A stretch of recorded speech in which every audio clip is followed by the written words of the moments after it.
दोस्तों नमस्कार। लोकतंत्र का मंथन में आपका स्वागत है। दोस्तों आज हम जातिगत जनगणना पर बात करेंगे। दोस्तों देश की राजनीति में एक नैरेटिव अंग्रेज़ों के समय से चल रहा है कि हिंदू हजारों जातियों और उपजातियों में पूरी तरह बटा हुआ है, लेकिन मुस्लिम समाज एक है। उसकी पहचान है मुस्लिम, यानी मुस्लिमों में कोई जाति नहीं है। ये नैरेटिव स्वतंत्रता आंदोलन के गांधी युग के समय से अब तक चल रहा है और इसी नैरेटिव के आधार पर मुस्लिम वोट का हवा खड़ा किया गया। यानी हिंदुओं में जाति है, इसलिए हिंदू जातियों में बंटकर वोट देते हैं, लेकिन मुस्लिमों में कोई जाति नहीं होती, इसलिए मुस्लिम थोक में किसी एक पार्टी को वोट देते हैं। 2011 की जनगणना के अनुसार भारत में मुस्लिमों की आबादी 14.2% है, जबकि उत्तर प्रदेश में मुसलमानों की आबादी लगभग 19.26% है।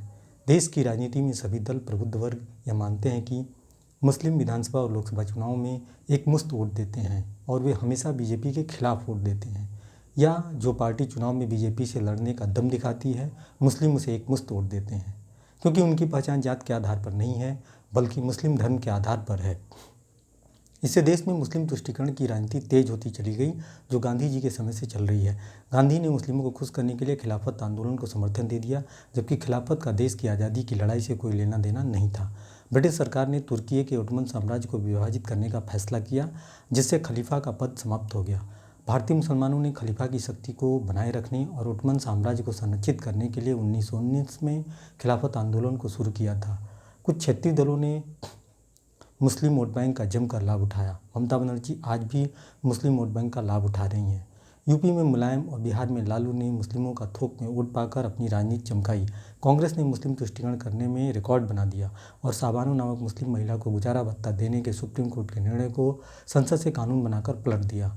मुस्लिम वोट बैंक के सहारे कांग्रेस सहित कुछ क्षेत्रीय दलों ने सरकार बनाने का आसान तरीका निकाला।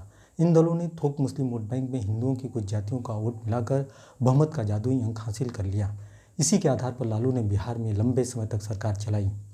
प्रधानमंत्री नरेंद्र मोदी ने जातिगत जनगणना कराने की घोषणा कर पाकिस्तान से पहले इसी मुस्लिम वोट बैंक के हव्वे पर पॉलिटिकल स्ट्राइक की है। यह एक तरह से सर्जिकल स्ट्राइक है जो राजनीतिक रूप से की गई है। कहने का मतलब है कि मुस्लिम समाज में भी हिंदुओं की तरह जातियां हैं और उनमें भी सभी जातियों को शैक्षणिक, राजनीतिक और आर्थिक क्षेत्र में उचित प्रतिनिधित्व नहीं मिलता है। अब सभी धर्मों के लोगों को अपनी जात बतानी होगी, सिवाय उन धर्मों के जिनमें जाति नहीं होती है। जिस तरह से हिंदुओं की जातियों की चर्चा की जाती है, उसी तरह से मुस्लिमों की जातियों की भी चर्चा होने लगेगी। जो राजनीतिक दल जिसकी जितनी भागीदारी उसकी उतनी हिस्सेदारी की वकालत करते हैं, वे बहुत खुश हैं। सरकार ने घोषणा भी की है कि मुसलमानों से भी उनकी जाति पूछी जाएगी। इस्लाम मुसलमानों को एक करता है, लेकिन भारतीय उपमहाद्वीप में मुसलमानों के बीच जातियां हैं और वे फॉरवर्ड और बैकवर्ड में बटी हैं। मुसलमानों में भी मोटे तौर पर हिंदुओं की तरह 3 वर्ग हैं: सवर्ण, पिछड़ा और अति पिछड़ा। अशराफ, सवर्ण या अशराफ ऊंची जातियां, इसमें केवल ऊंची जाति आती हैं। दूसरे नंबर पर अजलाफ, मध्यम और पिछड़ी जातियां इसमें आती हैं। और सबसे निम्न स्तर पर अर्जाल, इसमें निम्न सामाजिक स्थिति वाली जातियां आती हैं। भारत में जब इस्लाम आया और भारतीयों का इस्लाम में धर्मांतरण हुआ तो उन्होंने अपना मजहब तो बदल लिया, लेकिन जाति नहीं। इसकी वजह से मुसलमानों के बीच जातियाँ मौजूद हैं। यह तो एक तथ्यात्मक सच्चाई है कि भारत में जितने मुसलमान हैं उनमें से 99% यहीं के लोग थे जिनका धर्मांतरण हुआ है। क्योंकि भारत में वैदिक काल में कर्म आधारित जाति व्यवस्था थी, जो कालांतर में जन्म आधारित हो गई, तो बिल्कुल उसी पैटर्न पर मुसलमानों में भी जाति व्यवस्था मौजूद है। अभी तक मुस्लिम लोग कहते थे कि हमारे यहाँ जाति नहीं है, हम सब एक हैं, तो वोट बैंक की राजनीति करने वाले नेता उनका तुष्टीकरण करते हुए हमें यहाँ मिलाते थे, क्योंकि उन्हें वोट लेना था। यहाँ तक तो सब ठीक है, लेकिन जब जाति नहीं थी तो भारत सरकार मुस्लिमों को ओबीसी आरक्षण कैसे दे रही है? भारत सरकार कम से कम मुस्लिमों की 36 जातियों को ओबीसी आरक्षण दे रही है। बहुत से राज्यों में मुस्लिमों की इससे अधिक जातियों को आरक्षण मिल रहा है। इस जातिगत जनगणना से जुड़ा एक राजनीतिक नारा बहुत लोकप्रिय है: जिसकी जितनी संख्या भारी उसकी उतनी हिस्सेदारी। इसी नारे को आधार बनाकर ओबीसी की राजनीति करने वाले जातिगत जनगणना की मांग कर रहे थे। अब यही नारा मुस्लिम समाज की ओर से आएगा: जिसकी जितनी संख्या भारी उसकी उतनी हिस्सेदारी। 2 अक्टूबर 2023 को जारी जातिगत सर्वे के अनुसार बिहार की कुल आबादी 13 करोड़ है। इसमें से 81.99% हिंदू और 17.70% मुसलमान हैं। सर्वे में मुस्लिम आबादी को 3 वर्गों में बांटा गया है। मुस्लिम कम्युनिटी के सबसे उच्च तबके अशराफ, जिसमें शेख, सैयद और पठान आते हैं, उनकी संख्या 4.80% है। राजनीतिक विश्लेषक मानते हैं कि यही 4.80% अशराफ राजनीतिक भागीदारी और सत्ता का असली मजा लेते हैं। बैकवर्ड मुसलमान 2.03% के करीब हैं, पर मुस्लिमों में अति पिछड़े मुसलमानों की आबादी सबसे अधिक 10.58% है, लेकिन इनकी राजनीतिक भागीदारी अशराफ के मुकाबले बहुत कम है। सवर्ण या आगड़े या अशराफ मुसलमानों ने मुसलमानों के उन वर्गों और जातियों के मुसलमानों को राजनीतिक क्षेत्र में मिलने वाले समस्त लाभों का 95% ग्रहण कर लिया। यानी मुस्लिम समाज की 86 से 90% आबादी को भारत में आज़ादी से लेकर आज तक राजनीतिक तौर पर मुश्किल से केवल 5% प्रतिनिधित्व मिला। अब तक राज्यों में जितने मुसलमान विधायक, मंत्री या संसद में जितने सांसद और केंद्रीय मंत्री बने हैं, उनमें लगभग 95% अशराफ या सवर्ण मुसलमान हैं। अब जातिगत जनगणना के आंकड़े आने के बाद बिहार में अति पिछड़े मुसलमानों की 10.58% आबादी अपने हक के लिए आवाज़ बुलंद करेगी। जातिगत जनगणना से देश की जातिवादी राजनीति के सारे समीकरण ध्वस्त हो जाएंगे। इससे सबसे ज़्यादा मुस्लिम यादव यानी MY यानी माई समीकरण प्रभावित होगा। इससे मुस्लिमों में एक बड़ी चेतना पैदा होगी कि जिनकी संख्या भारी है उनको हिस्सेदारी क्यों नहीं मिल रही है। सवर्ण या अशराफ मुस्लिम ही राजनीतिक प्रतिनिधित्व की सारी मलाई खा गए और मुसलमानों में जो पसमानदा है, जो शोषित है, जो दलित है, जो वंचित है, उसको कुछ मिला ही नहीं। आंकड़े आने के बाद पसमानदा मुसलमानों के बीच से नया राजनीतिक नेतृत्व भी सामने आएगा। पसमानदा वर्ग की शिक्षा, रोजगार और राजनीतिक भागीदारी बढ़ जाएगी। पिछड़े वर्ग के हिंदुओं में भी ऐसी ही स्थिति बनेगी। पिछड़े वर्ग में कई हजार जातियां हैं। पिछड़े वर्ग को अब तक जो राजनीतिक लाभ और आरक्षण के लाभ मिले हैं, उसका 90% हिस्सा पिछड़े वर्ग की 5 या 6 प्रमुख जातियों को ही मिला। पिछड़े वर्ग की शेष जातियों को वह नाम मात्र का ही मिला। मोदी सरकार ने साल 2017 में OBC आरक्षण के वर्गीकरण के लिए रोहिणी कमीशन का गठन किया था, ताकि OBC की सभी जातियों को आरक्षण के लाभों का समान वितरण सुनिश्चित किया जा सके। दिल्ली हाईकोर्ट के रिटायर्ड मुख्य न्यायाधीश G. रोहिणी की अध्यक्षता वाली 4 सदस्यीय कमीशन ने 2023 में अपनी रिपोर्ट राष्ट्रपति को सौंप दी, जिसे अभी सार्वजनिक किया जाना बाकी है। माना जाता है कि रोहिणी कमीशन की रिपोर्ट में OBC के आरक्षण को 3 श्रेणियों में बांटने की सिफारिश की गई है। रोहिणी आयोग के अनुसार OBC आरक्षण का सबसे ज़्यादा फायदा यादव, कुर्मी, मौर्य, जाट समुदाय को मिल रहा है, जबकि अति पिछड़ी जातियों को उतना लाभ नहीं मिला।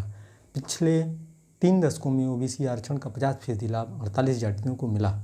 इसी के चलते OBC की शेष जातियां लंबे समय से OBC आरक्षण में बंटवारे की मांग उठाती रही हैं। यूपी, बिहार और झारखंड में यादव, कुर्मी जाति का OBC समुदाय पर दबदबा है। जाति जनगणना के साथ ही OBC समूहों के बीच ही एक नई बहस छिड़ सकती है। यूपी और बिहार जैसे राज्यों में मौर्य और कुशवाहा जैसी पिछड़ी जात समूह ने OBC में वर्चस्व रखने वाले यादवों को तेजी से चुनौती दे रहे हैं। इसकी वजह यह है कि जाति जनगणना से आंकड़ा भी सामने आएगा कि मंडल आयोग लागू होने के बाद OBC आरक्षण का लाभ सबसे ज़्यादा किसे मिला है और किसे नहीं।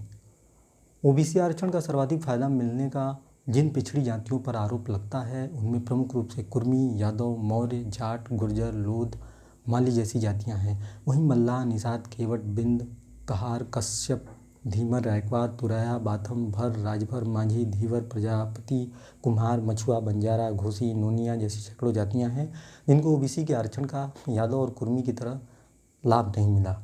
जातिगत जनगणना से 2 तथ्य स्पष्ट हो जाएंगे। पहला कि मुसलमानों में जाति है, इसका सरकारी आंकड़ा होगा। दूसरा, मुस्लिमों में किन जातियों की आबादी अधिक है और किन जातियों की शिक्षा और राजनीति में सर्वाधिक हिस्सेदारी है, इसका भी आंकड़ा सामने आ जाएगा। इसके बाद देश में एक नई लड़ाई शुरू हो सकती है, हकमारी के खिलाफ बड़ी लड़ाई होगी। जिन सवर्ण या अशराफ मुसलमानों ने पसमानदा मुस्लिमों के हक के साथ हकमारी का सियासी और गैर सियासी खेल खेला है, उनका बुरा समय शुरू हो सकता है। जैसे ही जातिगत जनगणना के आंकड़े आएंगे, पिछड़े मुस्लिम और अति पिछड़े मुस्लिम मठाधीश बने अशराफ या सवर्ण मुस्लिमों को कुर्सियों से खुद उतार देंगे। इससे मुस्लिम वोट बैंक के भी जातियों में टूटने के पूरे आसार हैं। तय मानिए कि सिंहासन खाली करो की वंचित जनता आती है, ऐसी कुछ स्थिति पिछड़े वर्ग में भी देखने को मिलेगी। OBC को मिलने वाले अधिकांश लाभ हिंदुओं की 5-6 प्रमुख जातियों ने ले लिए। इन जातियों ने OBC के लाभों में 90% हिस्सेदारी ले ली। जाति जनगणना के आंकड़े सामने आने के बाद OBC और मुसलमानों दोनों की वंचित जातियां अपनी हकमारी के खिलाफ सड़क पर उतरती दिखाई दे सकती हैं।